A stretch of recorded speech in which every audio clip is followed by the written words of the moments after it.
to have with us from the Oxnard Union High School District, Dr. Gabe Sumakian, Superintendent. Jim Rose, the Director of Career Pathways and Community Partnerships. And Mary Ann Rooney, Project Director for the Career Pathways Ventura County Civic Alliance. And they're going to be talking to us today about the Alliance for Linked Learning, giving us an update and providing us some really good information on how we as business leaders and community stakeholders can get more engaged in this new model, not necessarily new model, but this emerging trend of education. Before I get too deep in that, because it has been a couple of weeks and we're off schedule in a new place, and you know how when I break my routine I get out of focus, let me take a quick second to introduce some other maybe quasi-important people in the room. From the City of Port Hueneme, Mayor Pro Tem Doug Breeze. Councilmember Jim Hensley, also from the City of Port Hueneme. Councilmember Tom Figg. We got a quorum. We do, so you guys Oh, are yeah, we're all Social event. Yeah, and enough. And former Mayor Pro Tem of the City of Port Hueneme, Mr. Jim Daniels. From Congresswoman Julia Brownlee's office, Ms. Sandra Delgado. From Kathy Long's office, Supervisor Kathy Long's office, Ms. Lauren Bianchi Clemens. And I could not be remiss without, again, welcoming Ms. Ariane Greening, Harbor Commissioner for the Oxnard Harbor District. Switch those hats around. All right, so without further ado, Gabe, you guys take it away and teach us. How much time do we have so we have an idea? I'll give you 5, probably about 30 minutes. Okay, all right. Well, good morning, everyone. Good morning. All right. Well, thank you for having us here.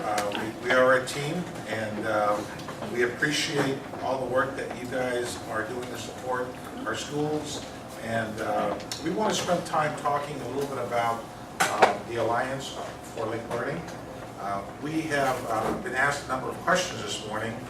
Is this something new? I haven't heard about this before, or what is the district doing in the area of career pathways, and where's our district going? Let me start out by having you look at this brochure. If you don't have this brochure, just look at it in front of you. And look at the very, very front. I know you guys are looking inside, but look at the very front, because there's a couple of very important statements there. The first one I want to draw your attention to is the redesigning of the high school experience. Okay, let's talk about that. Do you guys remember when you were in high school? I know that some of you guys may have to kind of go back, you know, and some really memorable experience. And the first question I'd like to ask, what did you remember about high school? What was the most? I had a ball. Business class. You don't want to go there? All right. Anything? Soccer? Okay, anybody else? Business class. Spending Business time class? in the principal's office. Spending time in the principal's office, okay, well, anyway, if you go back and think about your high school experience, what is that like? And how's that prepared you for college and your future? And where did high school take you as the next step? Well, for most people, it's college. For some, it's career. And we are seeing a much higher graduation rate in high school. Certainly we can do better. But we also want to make sure that students have a pathway to go to not only college and career. So it's not just about going to college, it's college and career. And that's really what we're focusing on as we prepare students for the new standards. I'm sure most of you have heard of the Common Core standards, right? There's a lot of talk about that. Well, we don't like to call them Common Core, we just want to call them the new state standards. And the new standards really are designed to help students become college and career ready. So what we're going to really focus on today is this whole notion of what is linked learning and what are career pathways. And it's important to recognize our Board of Education, if you can go back. Thank you. We have a new composition of our board. President Steve Hall, Vice President Beatrice Herrera, Clerk Wayne Edmonds, who's been on the board now for 5 years, Dr. Gary Davis, who was the previous superintendent about 10 years ago, and Karen Shear, who is currently a teacher at Oxnard L. And so interesting composition of our board is they're all educators. So they bring a wealth of knowledge in terms of our district. So now we'll go to the next slide. So if you just take a look at what our mission is in terms of what are we trying to accomplish and why do we exist as a high school district. And being a high school district is really unique and very, very challenging at times, because when you have 8 K-8 systems or districts that feed into 1, 9, 12 high school and adult ed, it's like almost like herding cats. There's a lot of people you got to talk to, a lot of systems, a lot of programs, and we're trying to get all of our 8th graders to come to the high school and make sure that they're properly transitioning to go to the high school.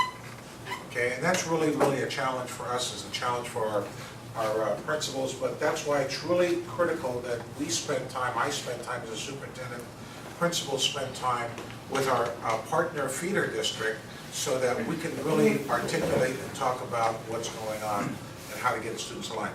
As a matter of fact, on Wednesday, February 17th, and I know Mary Ann and Jim are going to talk about the Academy for a Day, we're actually going to have a session with our superintendents and myself and some of the other services staff, talk about how do we make sure that students get aligned. And one of the things we're starting to see in one of our districts is that they're starting to move into academies at the middle school level. Okay, I know Oxnard L is doing some of that, and we've also used a program, or are using a program, that we refer to as Naviance, which is a college career readiness platform. So we want to start that at the 7th grade, so that kids can start using it, so that as they move to the high schools, that information and also that analysis of self-interest and discovery also leads them to a better making decisions. All right, so our focus is to prepare students for college and career and life skills, but we're focusing right now on college and career. And so when you take a look at the college, career, and life readiness model, there's something called linked learning that we've kind of been using and really tied into.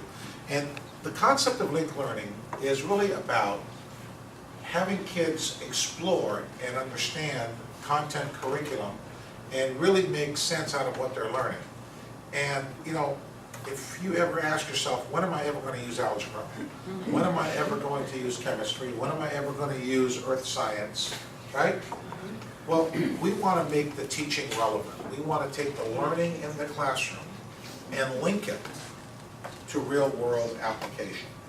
And so that's really what the focus is. How do we take content, courses, and curriculum and apply it in what I call predictable as well as unpredictable settings? Anyone could put a problem in front of you that's predictable, but most people in the everyday business, I guarantee you, when you walk into your job or desk or sit there, and there are phone calls that come in, there are situations that arise that are unpredictable. So how do you handle those kind of situations? And that's where we talk about critical thinking, collaboration, creativity, problem solving, really understanding how to make good decisions. So let me just see if I can kind of explain this very simple model of what we're trying to accomplish in our school district. So linked learning is the framework, and we built the master schedule, teachers, courses, and all the programs around the concept. The Common Core State Standards, or the standards, is the what we teach, the content, the curriculum. So whether you're in an engineering academy or whether you're in a green technology or culinary, there's courses, content, and curriculum that you need to know and be able to do. And so the 21st century learning is the how. How do you learn? This is what you need to learn, this is how you need to learn it, and this is how teachers integrate the content with the student. And we refer to this as 21st century learning. Now, 21st century, we've been in it for 15 years, and you ask yourself, well, what's changed in the last 15 years? Are we really doing anything dramatically different in schools? Well, I think we're at that real tipping point right now where I really believe we are. And the reason why I say that is because now teachers are not going to be using textbooks as we know textbooks. We've been really migrating to a very integrated student information system, learning management system, where all the content is going to be placed and is being placed online. So if anybody here has taken a college course online, right? You go in, your professor puts in the assignment, the professor would put in PowerPoints or links, and you have to respond to a threaded discussion. That's fully in place in our district, fully in place for the last 2 years. The trick is to get students and teachers to interact with one another. And that's where the staff development, professional learning needs to really take place. So as we build courses, as students start to use these devices and laptops and iPads and using a concept called BYOD, okay? Bring your own device, okay? Let's make sure we say that correctly. Thank you very much. And so the idea is the student can bring any device to school and connect to our network inside, outside school, and be able to connect with the teacher, be able to connect with the curriculum, with the content, and fully integrate. That concept's called blended learning. It's not online learning. So if this was the class and I'm the teacher, you would actually have your laptop, your device out, you'd be accessing the content, I can still talk to you, I can have you guys work in groups, I can, we're at the point right now where we have a tablet that I can stand around and walk around as a teacher and project wirelessly, untethered, to the projector screen. We don't have to have this, okay? That is in place now in our district. But we have to get our teachers trained. We have to get them to understand how to use the learning management system.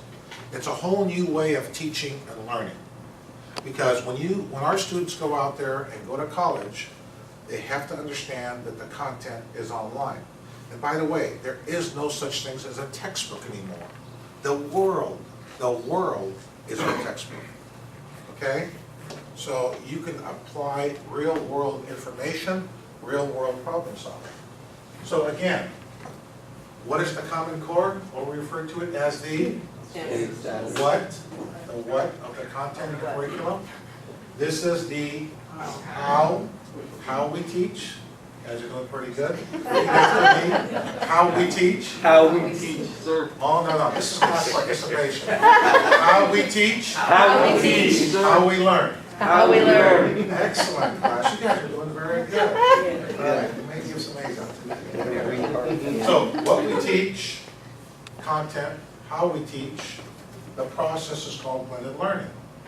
Blended learning is a combination of face-to-face interaction with online digital content interaction. Okay? That's called blended learning. I do not believe in 100% online learning. Our kids aren't prepared mentally and don't have the discipline to sit in a room with no instruction, no guidance, no facilitation to complete the course. Colleges are having a dismal percentage passing rate with online learning. It's not very good because there's no one you can really call and ask a question to. Yes, you can email, but how many times have you read somebody's email and like, really, you said that? Really, you meant that? So that interaction with teachers play a very, very important role. Now, when you get from the how to the measuring, how do you know that students really have learned the information? There's something called Smarter Balanced Assessment. So, everyone has heard of all these API scores that schools are measured by, right? And the kids have to take the bubble test, right? Okay, well guess what? There's no more bubble test for state level assessment. All of the assessment starting this year are going to be through online, computerized assessment. Think about that. Online, computerized assessment. You take the first question, and based upon how you respond as a student, you will get a second question. And that second and third question will vary based upon how you responded to the first couple. It's called adaptive testing or adaptive assessment, okay? Now, think about it. If if kids are, I'm setting the stage for you guys, okay, this is important. I'll be out of here, you said you gotta speak, so I am. So here we go. Isn't this important stuff? This is really the foundation.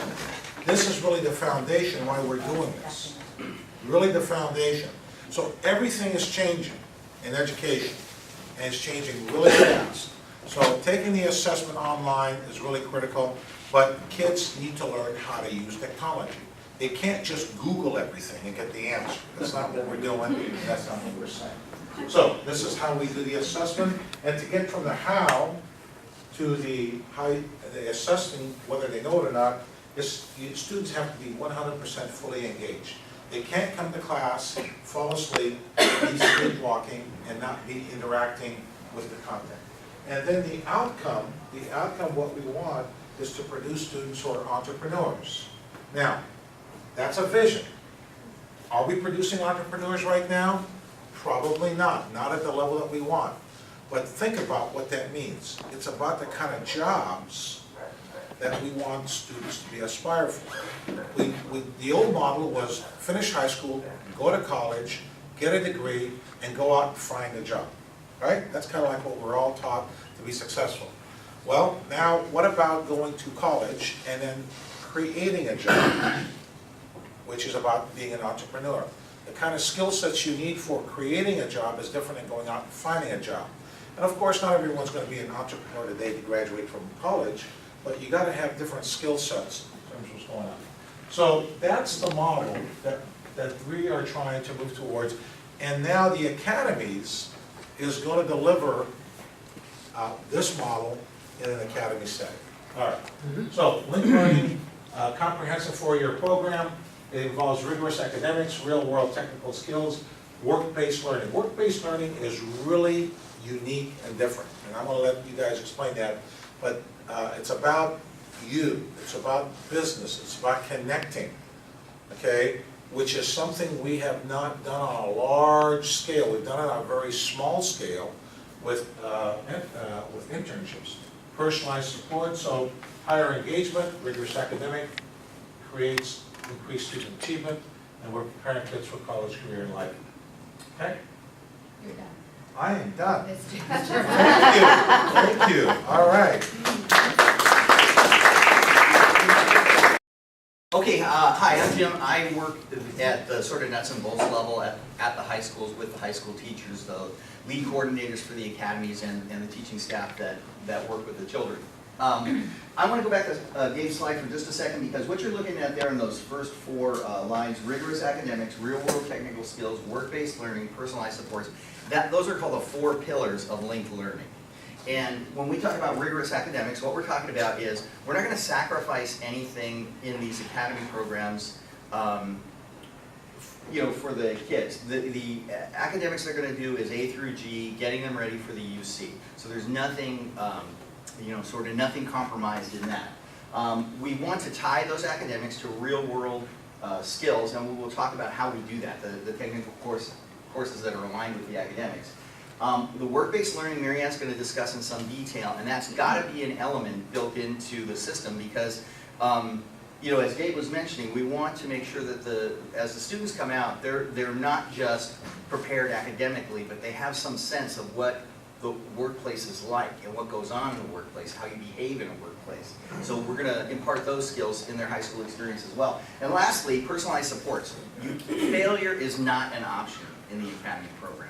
The model is built around the idea that if there's a weakness, if you're not so good in math or you're having trouble in science, within the academy you're given the support necessary to succeed. Okay, let's do the next slide. Okay, where did this model come from and how is it formalized? Well, this thinking began probably 30-some years ago. And just as a point of reference, since Gabe mentioned what your high school experiences were like, how many people remember that on campus, even if you didn't take one, there was a wood shop? Anybody? How about an auto shop? Okay, so here's where the academy model kind of reaches back to the past but brings things to the present. If you ever took one of those classes, there may have been a sequence even. It might have been Wood 1 and then Wood 2 and then maybe cabinetry making. But those classes, you went to a wood shop, you had a wood shop teacher, he knew his stuff and you learned his stuff. It probably drew on some of your academic experience, but you never really consciously made the connection with what you were doing in other classes. It was all about what was going on in that shop, right? Okay, here's where the academy is different. There is a technical course in each of the academies that the program is themed around. And when you look at your brochure, the Alliance for Leap Learning brochure that Gabe showed you, and you look back at the academy pages, you'll see that at our 6 school sites, or 7 school sites, there are some 22 different themed academies. We have some duplicates, like we have a couple of health academies, we have a couple of engineering academies, but that is the technical theme of each of those academies. So the students are taking a sequence of courses, freshman, sophomore, junior, senior years, with a technical skill. Those teachers collaborate with the academic teachers that the students also take. The students are cohorted together, they stick together, and they move through a sequence of their day where they take academic classes up to as many as 3 academic classes that all relate to the technical class. So what's key in this is that project-based learning occurs, that the teachers work together to develop projects that interrelate with each other. So that a student in a woodshop class who has to calculate angles is being given the geometry in his geometry class, and in fact does the calculations in that class, that he will then take to his woodshop class when he makes the cuts and designs his box or whatever they're working on. So that's the concept of linking the academics with the technical program. So the idea got started a while ago. It's been growing. California recognized that this could be the way to change and redesign a high school experience. So they passed some legislation, AB 790, and what that did was it threw out a little bit of seed money, and it quantified exactly what those 4 pillars that we showed you on the previous slide of linked learning was all about. The state superintendent, Dr. Florenson, came down in April of 2013, and he met with the superintendent and some community leaders. Maybe some of you were at that event at the Tower Club, and they kind of planned out how will this experience work, how can we make this happen in Oxnard, Fort Wayne, Camarillo. As a result of that, we were awarded about $80,000 of seed money to kind of get things rolling. Subsequently, that enabled us to apply for a $6 million grant. They call it the California Career Pathways Trust Grant. And we were one of only 4 school districts in the state of California that were awarded that award as a separate school district. So in the next 3 years, we have $6 million to spend in expanding what we already started upon and kind of really enhancing the experience of building it out. We have been recognized as a statewide leader in implementing this model, and Superintendent Torlakson came down to a kickoff event for this project back in December 2nd of last year. So there's a list of our academies. It's replicated in the brochure that you have. Of particular interest to this group would be the 2 academies that we have right now at Wenatchee High School. It's the Youth and Education Academy. This is an academy that trains young teachers. And Deborah Warren is the lead coordinator there, and she does an excellent job, really well organized, and gives the kids a great experience. She's articulated with the local elementary school district here, and she has her kids actually going out and practicing or observing teachers in the classroom in the elementary area and helping out as student aides. Also at Wenatchee High School, we have the Engineering and Design Careers Academy. EDPC for short, they call it, and they are working, they're articulating with the base over here and offering a sequence of like introduction to engineering, robotics. Those classes are all part of the kids who are in that academy's experience. Ideally, we start out in an academy with maybe 35 students, but we want to build it out to at least 70 and more if we can. If we can get more students interested, that's exactly what we want to do. Okay.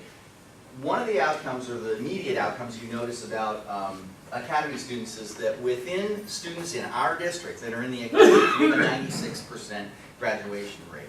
Basically, once you're in, you're going to graduate from high school, and that's because we offer the support so you will not fail. You cannot fail. And then of those 92% of graduates who are provided postgraduate, they had planned to either go on to college or work. And we have actually really a small percentage that goes directly into the workforce. Most kids actually plan for further education. Yeah, Jim? Interesting. What about expulsion rates? You don't put those kids in that group beforehand, the academy? We've never had a kid who's in an academy get expelled. That's never happened. Not yet. What's the science on it? I mean, I'm trying, Because I know there's a problem within some of the high schools with the Latino people and some of the Afro-Americans.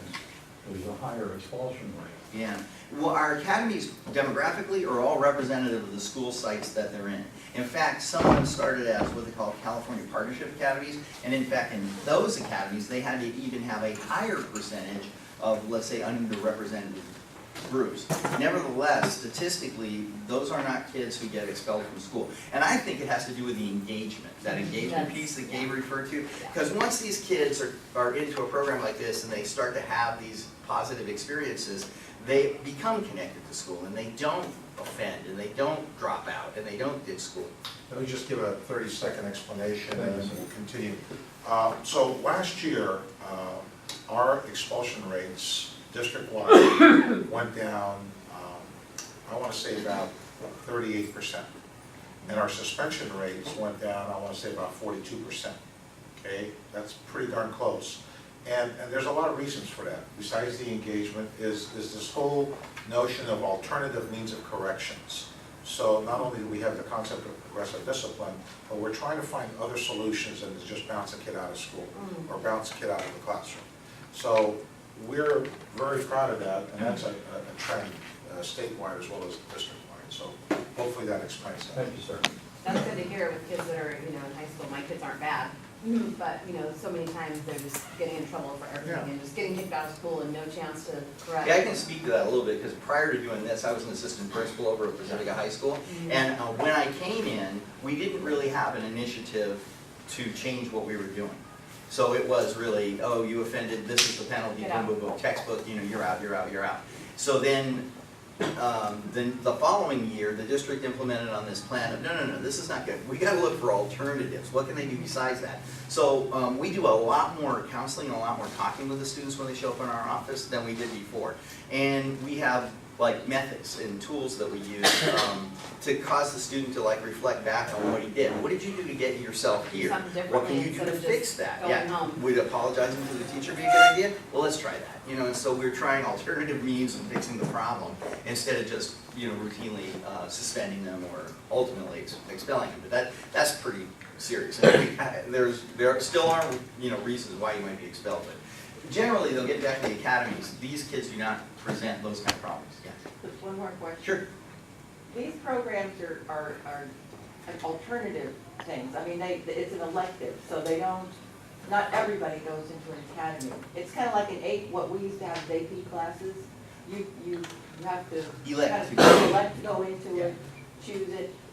So that's kind of where you're going? Right. We try to recruit, we reach out into the junior high schools. So right now, our teachers are preparing to go out with the counselors. When the counselors do the enrollments at the elementary school districts, because like Abe said, we got to herd kittens and get all 8 feeder districts feeding into us. And they advertise and they promote their academy.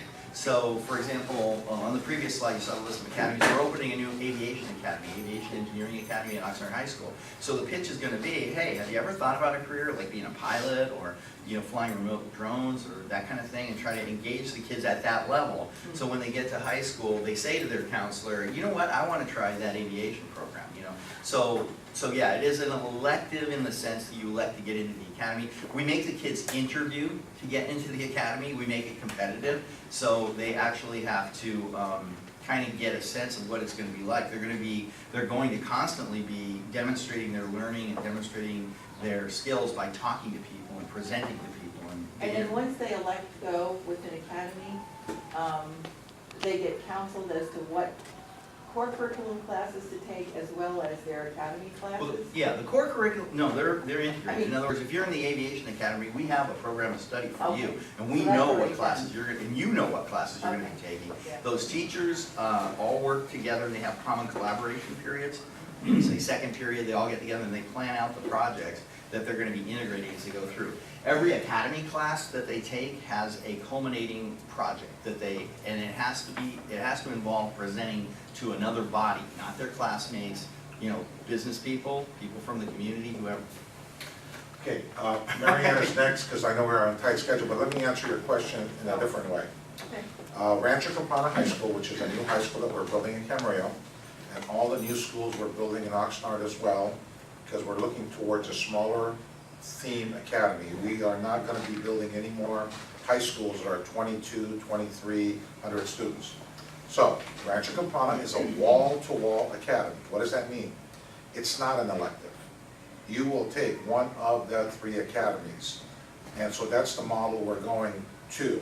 So as we even take our current high schools, as we get this model, fine-tuned, and as we expand, we want to eventually, in time, do a wall-to-wall in our regular high school, so this program does not become an elective. It is a program. So a school like Pacifica High School, for example, if you open up that flyer, you'll see 6 academies. They're going from 4 to 6. And so we can either add more academies, or as Jim said, we can expand the base so that every kid, every student has an option. And we're going to take it one step further. If you are live in the demographics of Pacifica, or Rio Mesa, or any school in the district, as we grow these academies out, you can apply to any school in our district to attend the academy of your choice. So this is kind of the long-term vision. We're not quite there yet, but you got to start out slow and build, and that's what we're doing right now. Thank you. So you reform in the past, and you're probably asking, well, how is this different than the other reforms that have occurred? This one is driven by business. Business people are providing advice and information and assistance to the education team. So that's how this is looking different than other reforms that have occurred in the past. So as you can see, you have the opportunity as business people to train the future workforce. These folks that you're going to be connected with may at one point hopefully be your employee. So you have the opportunity early on to provide insight and advice for the skills that these students, your future workers, are going to need. If we provide that bridge between education and business that sometimes is lacking in the education world, so you bring that perspective to it. And then you can identify different work-based learning opportunities for the students to have while they're in high school, so you pique their interest in the industry that you're involved with. And so it gives them an opportunity early to develop a path that they're going to continue on through higher education and then on into the workforce. And you get to grow our local talent, and that's really nice because most people stay here, and we want them to stay here. Educate them and keep them here in your workforce, and it does lower your recruitment costs because you've already kind of taken a little test drive with your student who's becoming your worker when you provide an internship. So I work with the Ventura County Civic Alliance, and you're probably going, well, how's that all fit with education? So the Civic Alliance was established and has a long, rich history in working on social issues, education, and environmental issues. And so, go ahead. So what happened was the high school district joined together with the Civic Alliance and developed a collaboration to support this very model. And so that's what this Venn diagram is in the first part. So the green portion is the Civic Alliance role. And so what we do is we're the business intermediary. So I go out and talk to businesses, industries, workforce investment boards, community-based organizations in order to help explain what this process is and provide some engagement on that. Okay. On the other side, Jim is the blue part. Okay, so basically, what I'm trying to do Is that like is the coordinate. Bluebirds in high school now? And all those different groups? Is make sure that we've got articulation agreements with the colleges and universities so the kids have some place to go if they want further studying on whatever it was that they were interested in high school. The County Office of Education has their own grant dedicated to the same efforts, and so we're collaborating with them to maximize our resources in the community. And also, we want to build the program down, like Gabe said, into the feeder schools, because by 6th or 7th grade, if we can get them hooked in already then, I think we got them. But we got to get down that road. We got to get into those earlier grades. Great. So then all of this comes together. Yeah, can you? So all of this, one more arrow. Thank you. Okay, so it blends together. Jim and I work very closely together in providing the resources that the high school district needs. So this is how we do that. So far, we've already had really strong engagement. That's been through all of the chambers. Tracy has been amazing in working together with us to get the word out and to provide some advice, and it's really great. So we have all 3 chambers of commerce that the high school district is connected with, and then we've already had strong connections with St. John's Hospital, Alcoa, SunPower, and Haas Automation, who established the manufacturing program at Rio Mesa and provides equipment that goes in there. And selfishly, they're building their own workforce, and that's what they need, because there's not enough people to provide the workforce that Haas Automation needs. Thank you. Okay, go ahead. So how do you become involved? And what is a work-based learning opportunity? It looks very different for a lot of different businesses. So what we try to do is break it into 3 very distinct opportunities. That's career awareness, career exploration, and career preparation. And that occurs at different times during the high school. So at 9th grade, you may have a classroom speaker come in and talk about, Mark might come in and go, I'm a lawyer, this is what I did to get here, this is what I do. Just to kind of pique an interest in if that's something that that student is interested in. So you can share your path of how you got into your business. You could host a field trip out to your business. Perhaps we have a group of people who are interested in law and public services to tour the city hall and the police department and work through what that looks like. So it's a matter of getting the students in the environment, in the workplace, so they understand and piques their interest. And then opportunities for job shadowing. So once they've had the tour, then they go, well, I'd like to follow a police officer around for a day, right? So they have that opportunity to do that. And then maybe you'd like to help with interviews and help prepare the students to get ready to talk, to interview for a job. And then in career preparation, that's really kind of the nuts and bolts.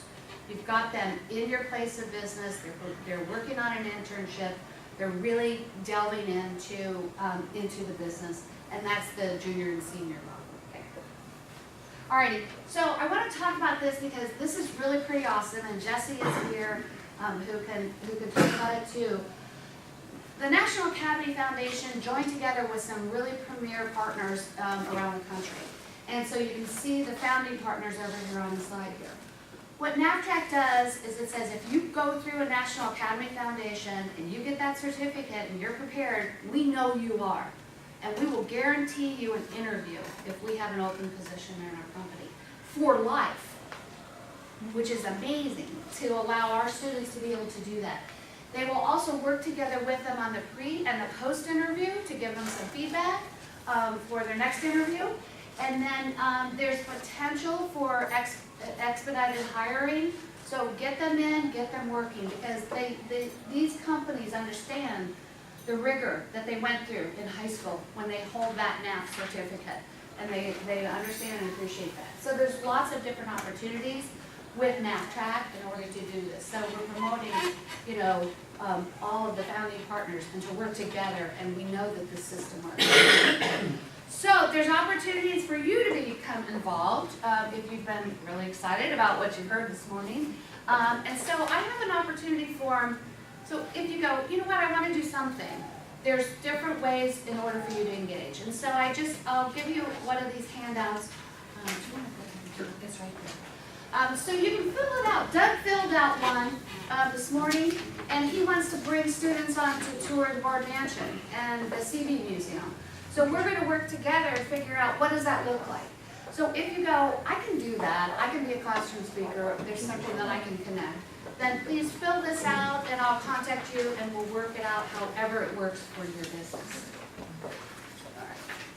So what we're doing is we have the president of the National Academy Foundation is coming here on February 17th. We're very excited that J.D. Hoy will be here, and on your table there's a flyer. It's the Academy for a Day. So what we're doing, we're starting at Pacifica High School. J.D. Hoy will be speaking. And then you will be able to travel to different academies at Pacifica and at Oxnard. And so you can go into the academy classroom and see what they do and have a real hands-on experiment. We were just at the Law and Public Safety, Public Services Academy yesterday. They were talking about doing some sort of very fun exhibition that morning for you. So there's a lot of different opportunities, and the students are very excited about it. I'm using the students as part of the marketing and event planning for this event. So we're trying to incorporate them in any way that we can. So if you can think about ways that you can connect with our students, that's what we're looking for, is for you to provide your advice and your knowledge and expertise to help grow the local workforce and get them better prepared. So we ask that you consider coming on Tuesday, the 17th. You can pre-register. It's on that flyer there, and we hope that you will come on the 17th. So with that, I know we are way out of time. No, you're Oh, fine. okay, good. You're fine. So we can open it up to questions as long as Tracy will let Yeah, us go. Okay, good. Absolutely. I have an observation and a question. I didn't realize that my son, who just graduated from Miami High, was in the engineering academy. I didn't understand how it connected to this bigger piece, this bigger model. And I'll say it's a success story, because from that experience, he's now preparing himself for a 4-year college in aeronautic engineering. Wow, So, very cool. I mean, but I didn't understand the connections here until I heard your presentation. But you're going to a more of a mandatory model, not an optional model, which was where the kids have a choice if they wanted to or not. But you see ultimately this becoming a mandatory curriculum. It's just the way your high school is. So my question to you is that, okay, so I'm a kid in junior high and I have an interest in this particular field. And I'm groomed for that, and I go to whatever school that offers that academy. And let's say a year, 2 years down the road, I made a mistake. I didn't really like this stuff. I'd like to try this. And my question then is that education transportable? So here you are kind of preparing somebody in a certain direction, and then let's say they change direction mid-course. Is the curriculum transportable so they haven't lost time? Good question. Here's the best answer I can give you. How many people know someone's graduated from college with a certain degree, and they're still in that same career? They're still in that same career. Chances are there's about 95% of the people that get a degree are never really going to be in that degree. A lot of the skills that we provide across our academies are transferable. I mean, there are some kids that may start in culinary. I enjoy it, I like it, but I don't want to go into culinary work. But the skill sets of measuring and connecting and designing and creating, those are all skills that are certainly transferable. Great. I'm done. Now, the council member brought up a good question. I'm curious about the engagement of the parents in this process, and particularly, he didn't recognize the connection of this particular academy, and so it seems a lot, I hear, that the kids are electing to do this and understanding that they're getting that age. But if you're attracting younger and younger kids and looking at 5th grade and junior high, where's the involvement of the parents in this process? Well, I'll let Jim answer that, but real quick, I'll let him do it, but anytime a student is given courses, the parents have to sign off on the courses. That's all I'm going to say to that. Yeah, no, he's exactly right. The parents sign a contract so that they understand what their kid's getting into. That's what happens at the high school level. Reaching down, and this is a piece that we're working on, it hasn't been built entirely out yet, but we're going to have each of the academies do 3 events. One is have the junior high school kids come on in to see what their academy is like. So we invite them in. That's already happening to some extent. Engineering students, or potential engineering students, have gone out to see the Rio Mesa Engineering Lab from the Rio de Valle junior high school. Second event is that the teacher takes his program, takes a group of kids from the academy, goes down and does a presentation to the students. Third event is that in the springtime, like in another month or so, the academy will host an academy evening. Potential students will invite their parents, and the parents will come in, and we'll get a chance to talk it over with them, and they can see what the child's really getting into. So yeah, we're cognizant of that, and we're working out that piece of it right now.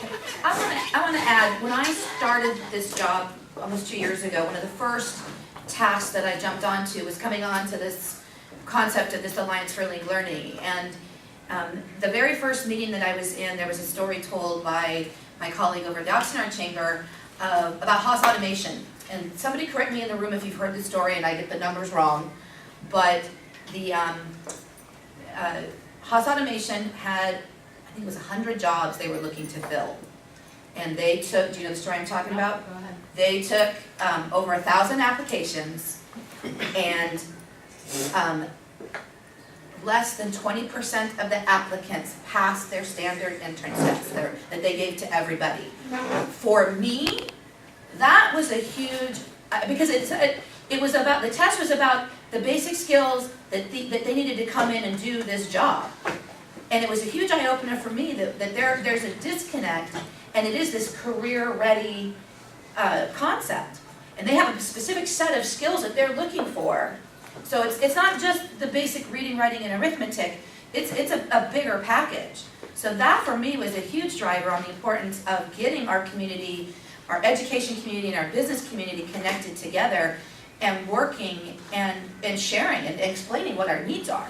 Because if we're not telling them and helping them get that, they're going down, a different path.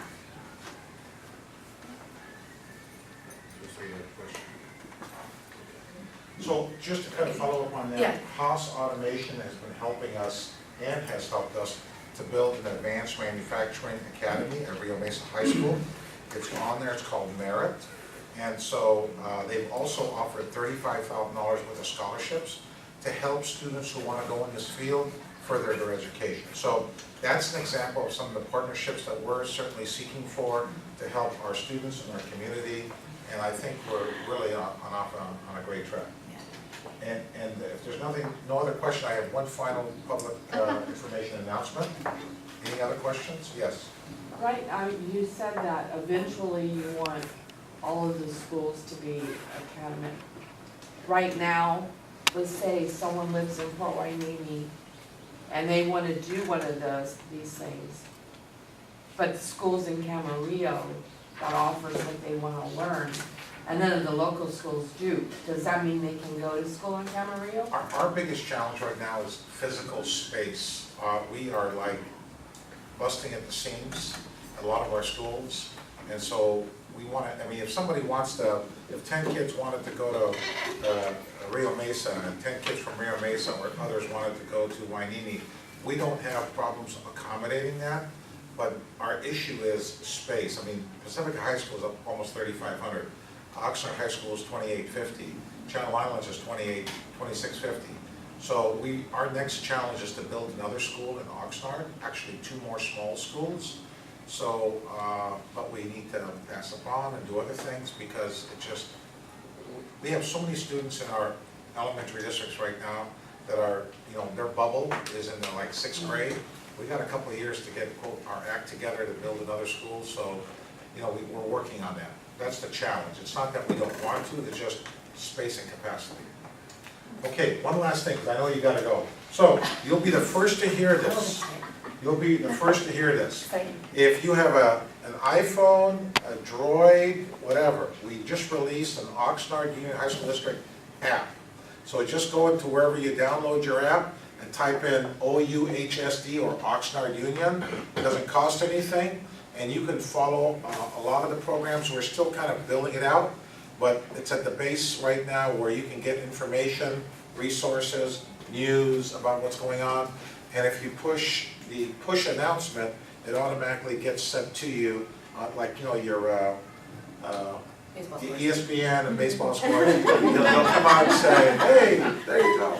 So anyway, that's we're getting that out there to everybody. So I know that some of you guys would love to do that, but it's a way for us to communicate with you and let you know what's going on. Thank you very much for having me. Thank you.